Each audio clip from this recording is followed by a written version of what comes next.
वो हिसाब किताब नहीं लगाता है आपकी तरह से, जोड़ गांठ नहीं करता आपकी तरह से। जब आपसे गुस्सा हो जाएगा तो पूरा पूरा गुस्सा हो जाएगा, फिर आपकी ऐसी तैसी कर देगा। और जब प्यार आएगा तो आपको ऐसा चूमेगा चाटेगा, फिर आपकी गोद में बस आधे घंटे बाद ही प्यार आ गया उसे तो आधे घंटे बाद आपकी गोदी में बैठ जाएगा और आपको चूमेगा चाटेगा, ये इतना प्यार करेगा कि आपको पता ही नहीं लगेगा कि ये वही बच्चा है जो अभी आधा घंटा पहले इतना उपद्रवकारी हो गया था। साक्षी भाव का अभ्यास करने से यही महत्वपूर्ण घटना आपके जीवन में घटने लगेगी। सिद्ध संत हुए हैं रमण महर्षि। कहते हैं कोई पुराण पंथी पंडित जाकर उनसे शास्त्रार्थ करने लगा, वाद विवाद करने लगा। वो उसको समझाते कि भैया मैं एक ही चीज जानता हूं कि तुम सिर्फ अकर्ता हो, करने वाला कोई और है, तुम तो साक्षी भाव का अभ्यास करो। और वो अपनी पांडित्य की बातें करता रहा। अब वो करते करते करते करते 2 घंटे हो गए, 3 घंटे हो गए, 4 घंटे हो गए, वो बेचारे परेशान हो गए। संबुद्ध पुरुष उन्होंने दौड़ के अपना डंडा उठाया और लेकर के दौड़ पड़े उसके पीछे मारने के लिए। अब वो बेचारा भागा उनके आश्रम से। वहां पर एक पाश्चात्य यात्री आया था चैडविक नाम का, वो देखने के लिए आया था संतों से, हिंदुस्तान के संतों से मिलके उनका साक्षात्कार करता था, उनका इंटरव्यू लेता था और लेख लिखता। उसने लिखा है कि उस समय जब मैंने रमण महर्षि को उस विवादी पंडित के सामने डंडा लेकर भागते हुए देखा तो मुझे एकदम ऐसे लगा जैसे छोटा बच्चा दौड़ रहा है डंडा लेकर के अपने बाप के पीछे। कहने लगे इतनी सहजता, इतना भोलापन, इतना बच्चे जैसा स्वभाव उनका, वो देखकर मेरा मन मोह गया रमण महर्षि के ऊपर। यानी कोई सोच विचार नहीं, कोई हिसाब किताब नहीं, जैसा आया मन में वैसा करने के लिए निकल पड़े। उन्होंने लिखा है कि उनके बालवत रूप ने मुझे मोह लिया। इसी प्रकार पश्चिम का बहुत बड़ा संत हुआ गुरजेफ, उसके बारे में कहते हैं कि वो क्षण भर में तो आग हो जाता था, इतना उपद्रव कर देता था, और क्षण भर बाद ही इतना ठंडा हो जाता था जैसे बर्फ। क्योंकि हिसाब किताब नहीं लगाना, सहज हो गया, जो भाव आया सो आया और उसको होने दिया। जीसस का सबसे प्रसिद्ध संदेश क्या है? अहिंसा का संदेश, प्रेम का संदेश। और ये प्रेम इतना गहन, इतना गहरा कि कोई तुम्हारे गाल पर एक चाटा मारे तो दूसरा गाल भी उसके सामने कर देना। ये जीसस का संदेश था दुनिया को।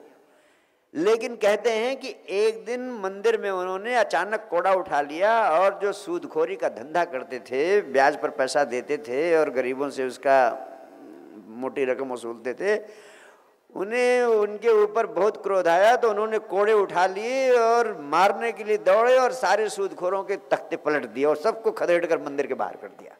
ऐसा आदमी जिसने ये संदेश दिया कि कोई आदमी तुम्हारे गाल पर एक चाटा मारे तो तुम दूसरा गाल भी उसके सामने कर देना।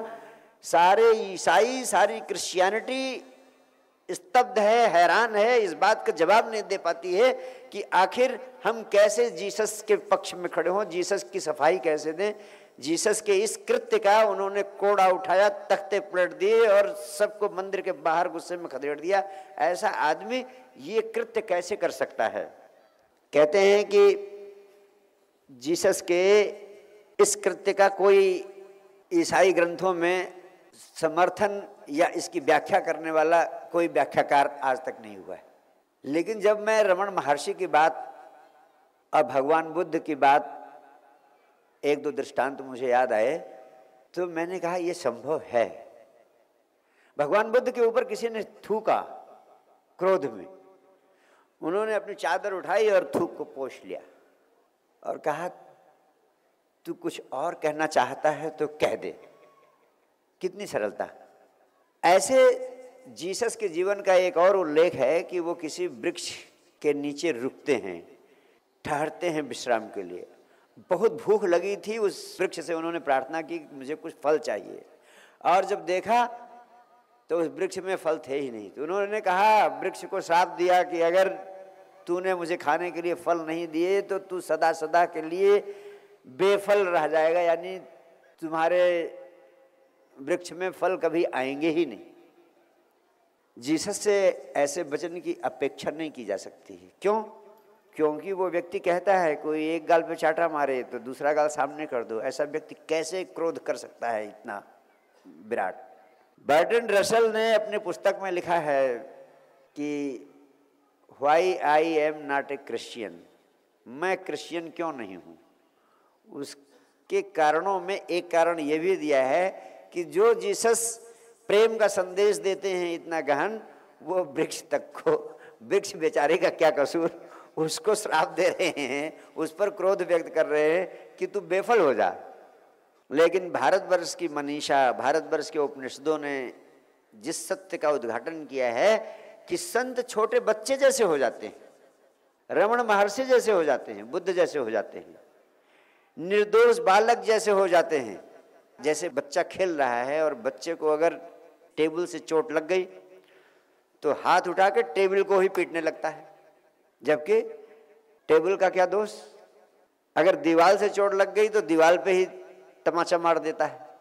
ऐसे ही छोटे बच्चे के साथ जैसा सहज सरल चित्त कह सकता है कि अगर तू फल नहीं देगा तो बेफल हो जाएगा। ये छोटे बच्चे की प्रतिक्रिया है सिर्फ।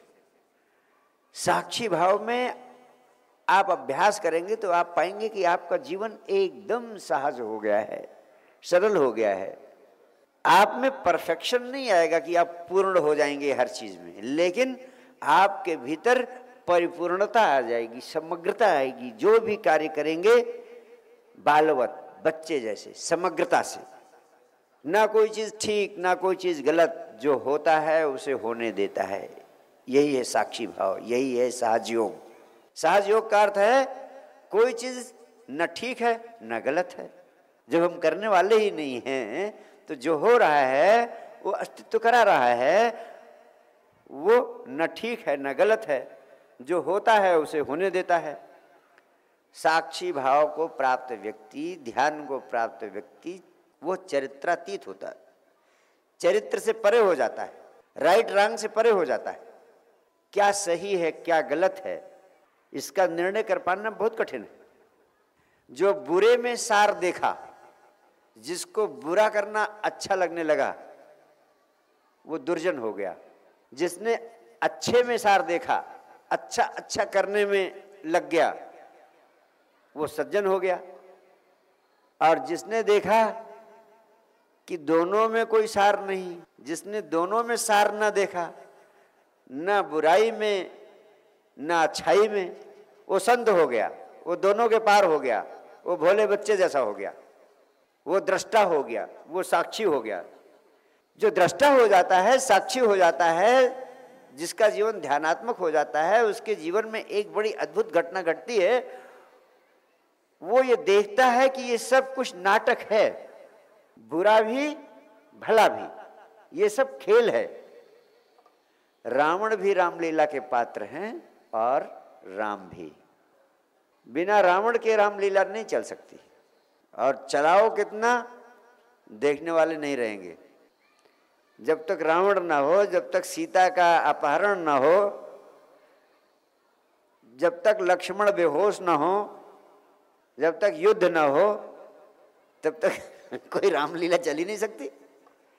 तो इस अस्तित्व को संचालित करने में जितनी भूमिका राम की है उतनी ही रावण की भी है।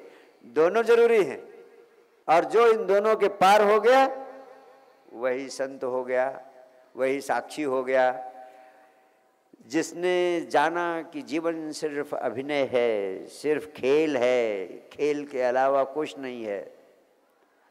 आप देखो बैठे बैठे आदमी जहाँ है वहीं साइलेंट हो जाता है।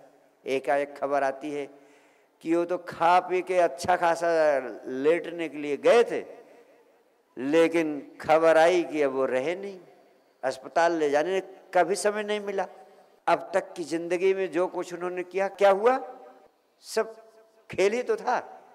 या अब तक आपने जो कुछ किया है उसका सार क्या है? सिर्फ खेल ही तो है। ध्यानी वही, साक्षी वही जो जान लेता है कि जीवन सिर्फ अभिनय है, जीवन सिर्फ खेल है। जिसने कहा ना मैं रावण ना मैं राम, जो दोनों के पार हो गया, वही साक्षी है, वही ध्यानी है, वही धार्मिक है, वही संत है। और इस साक्षी भाव का आप अभ्यास करेंगे, ध्यान अपने आप आपके जीवन में घटित होगा। उदाहरणार्थ, भगवान कृष्ण दोनों के पार हो गए। आप अगर अपनी कसौटी लगाएंगे तो भगवान कृष्ण को भगवान कहने में भी हिचकिचाएंगे। वो भगवान कैसे हो सकता है जो सरोवर में नहाती हुई गोपिकाओं के वस्त्र लेकर पेड़ पर बैठ जाता है? ऐसा व्यक्ति कहीं भगवान हो सकता है? ऐसा व्यक्ति कहीं भगवान हो सकता है? उन्होंने कहा कि मैं पूरे महाभारत के युद्ध में शस्त्र नहीं उठाऊंगा, लेकिन जब देखा कि अब काम नहीं चल रहा है तो शस्त्र भी उठा लिया। ये तो कोई भगवान नहीं हुए। मर्यादा पुरुषोत्तम राम कहते हैं, प्राण जाए पर वचन न जाई। प्राण चले जाए लेकिन वचन दे दिया तो दे दिया। और भगवान कृष्ण कहते हैं शस्त्र नहीं उठाऊंगा, लेकिन जब देखा और कोई रास्ता नहीं है तो शस्त्र उठा लेते हैं। भगवान कृष्ण साक्षी हैं, दृष्टा हैं, जो होता है उसे होने देते हैं, निर्णय नहीं करते क्या सही गलत, छोटे बच्चे के समान हैं। उस समय की आवश्यकता थी, कहा शस्त्र नहीं उठाऊंगा, और फिर छोटे बच्चे जैसे हो गए, शस्त्र उठाना जरूरी हो गया तो शस्त्र उठा लिया। उन्होंने कहा, घोषणा कर दी कि युद्ध होगा और लड़ाई के मैदान में उतर गए।